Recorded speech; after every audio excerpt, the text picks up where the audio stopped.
Hello hello hello साथीहरू सम्पूर्णमा नमस्कार भन्न चाहे। पहिले त जय नेपाल सबैलाई धेरै धेरै माया र मिठो सम्झनाका साथ म यो भिडियो बनाउँदैछु। अनि धेरै जसो आजभोलि फेसबुकमा चलिरहेछ के भनेर के गर्यो घन्टेहरूले घन्टे भन्नेहरू अब हेर्दै जानुहोस्। धेरै जसोले भन्छन् चुपचाप घन्टी साप यस्तो उस्तो के भनेर गद्दारी दलाल सरकार भन्नेहरू ल हेर्नु त कति राम्रोको काम गरिरहेछ।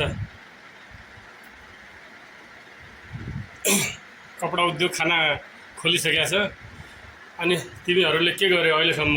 तिमीहरूको सरकार कति चोटि बस्दाखेरि पनि के गर्यो? केही गरेकै थिएन हैन। तर हामीलाई गर्व छ कि हामी परदेशीहरूलाई धेरै धेरै गर्व छ। यस्तै फेरि अझै अरू पनि चिनी कारखाना अनि धेरै धेरै छन्, ती बन्द भएका सबैहरू खोल्नुपर्छ। अनि को खुसी हुनुहुन्छ सबैले लाइक कमेन्ट गर्नु होला। अनि सम्पूर्णमा धेरै धेरै धन्यवाद भन्न चाहन्छु। राष्ट्रिय स्वतन्त्र पार्टी लगायत सम्पूर्ण नेपाली सेनालाई म सल्युट गर्छु। नेपाली सेनाले चलाउँछ त्यो कला कारखाना, कपडा कला कारखाना खोलिसकेको छ। त्यसै गरी अब चिनी कला कारखाना, विभिन्न उद्योग धन्दाहरू खोल्नु पर्यो। नेपालमा रोजगारीको बाटो अवसर पाउनु पर्यो। परदेशीले कति देरसम्म कति वर्षसम्म परदेशमा दुःख गरिरहेको तिमीहरूलाई के थाहा हुन्छ? गाउँघरतिर बसेर त्यो मान्छेलाई नेताको के भने नेताको तालुवा चाटेर नेताको पछाडि हिँड्नेहरूलाई केही थाहा हुँदैन। अर्काको देशमा आएर नौकरी गरेर हेर, बढी भन्दैन तिमीहरू 3 महिना अर्काको देशमा नौकरी काम गरेर हेर के कति के सहनुपर्छ त्यो हामीलाई मात्र थाहा हुन्छ परदेशीलाई। तिमीहरू त्यो गाउँघरमा त्यो नेताहरूको पछाडि लागेर त्यो तलुवा चाटेर तिमीहरूलाई केही थाहा हुँदैन, बुझ्यौ? हाम्रै गाउँमा ठुला डोजरहरू अनि ठुला लोडरहरू त्यतिखेर त्यो राजाको पालामा त्यतिखेर त्यो बनाएका डोजरहरू, ठुला टिप्परहरू, डम्फरहरू जलाउने चाहिँ त्यही माओवादी हो। त्यही माओवादीको कारणले गर्दाखेरि 15 वर्ष पछाडि धकिलिया देश, नत्र भने अहिलेसम्म धेरै विकास भइहाल्थ्यो। त्यो कलाकार खाना पनि बन्द गर्नुमा सबभन्दा ठुलो हात त्यही माओवादीकै रह्यो। याद गर्नु।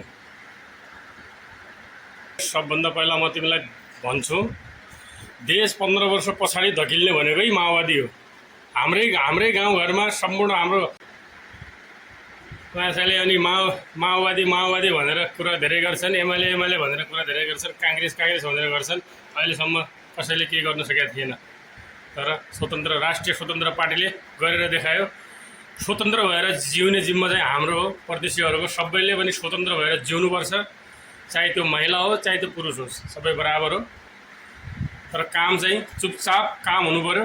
भाषण गरेर त्यो ठुला गफ दिनेवाला नेताहरू हामीलाई चाहिएका छैन। त्यही भएर परिवर्तन आएको देशमा, परिवर्तन आउँदाखेरि परिवर्तन आउन साथ अब देशको मुहार पनि फेरिने बाटोतिर गइरहेको छ।